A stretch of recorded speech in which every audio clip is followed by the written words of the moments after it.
नमस्ते। पिछले मॉड्यूल में हमने देखा कि सोलर वाटर हीटर प्रणाली को प्रस्थापित कैसे किया जाता है। अब हम सोलर वाटर हीटर प्रणाली के रखरखाव के बारे में आपको बताएंगे। सोलर वाटर हीटर का रखरखाव यानी कि मेंटेनेंस। सोलर वाटर हीटर का रखरखाव और खर्चा काफी कम होता है। इसके लिए किसी विशेषज्ञ या फिर कारीगर की जरूरत नहीं होती, लेकिन नियमित रखरखाव से प्रणाली को अधिक काल के लिए कार्यक्षम रखा जा सकता है। प्रमुखता से सोलर वाटर हीटर में 3 जगह रखरखाव की जरूरत होती है। इवैक्यूएटेड ट्यूब या इंसुलेटेड टंकी।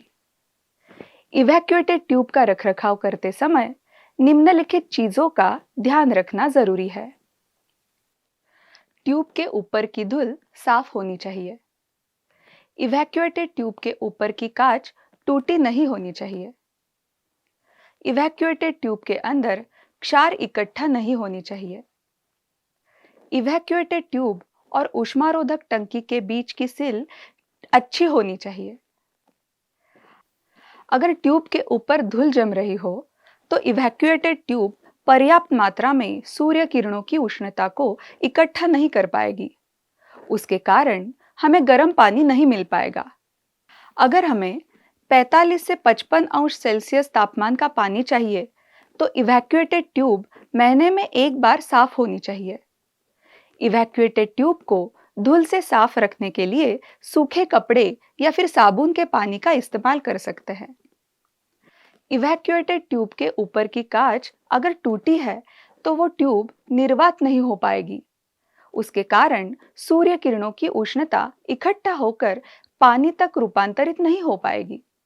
जो ठंडा पानी हम सोलर वाटर हीटर के अंदर डालते हैं, उसमें अगर क्षार की मात्रा ज्यादा है तो वही क्षार कुछ समय के बाद ट्यूब के अंदर इकट्ठा होना शुरू करते हैं। उसके कारण सूर्य किरणों की उष्णता इकट्ठा होकर पानी तक रूपांतरित नहीं हो पाएगी। उसके कारण हमें गर्म पानी नहीं मिल पाएगा। अगर ये क्षार हमें निकालने हैं तो इवैक्यूएटेड ट्यूब को सावधानी से निकालकर उसमें विनेगर और पानी को डालकर कुछ समय तक छोड़ देना चाहिए। विनेगर ट्यूब के अंदर इकट्ठा हुए क्षार के साथ रासायनिक अभिक्रिया करके पानी में घुल जाता है। ये पानी निकालने के बाद इवैक्यूएटेड ट्यूब अंदर से साफ हो जाएगी। इवैक्यूएटेड ट्यूब और ऊष्मारोधक टंकी के बीच एक सील होती है जो कि इंसुलेटेड टंकी और इवैक्यूएटेड ट्यूब को बांधे रखती है, जिसके कारण ऊष्मारोधक टंकी के अंदर का पानी और गर्म पानी का ऊष्मा बाहर नहीं निकलता। ये सील खराब होने के कारण हमें गर्म पानी नहीं मिल पाएगा। नलसाजी यानी प्लम्बिंग। ओवरहेड टंकी, सोलर वाटर हीटर की ऊष्मारोधक टंकी, गर्म पानी की नलसाजी और वाल्व समय समय पर देखना जरूरी है। अगर पानी नलसाजी से गिरता रहा तो वाटर हीटर उसकी पूरी क्षमता से काम नहीं कर पाएगा।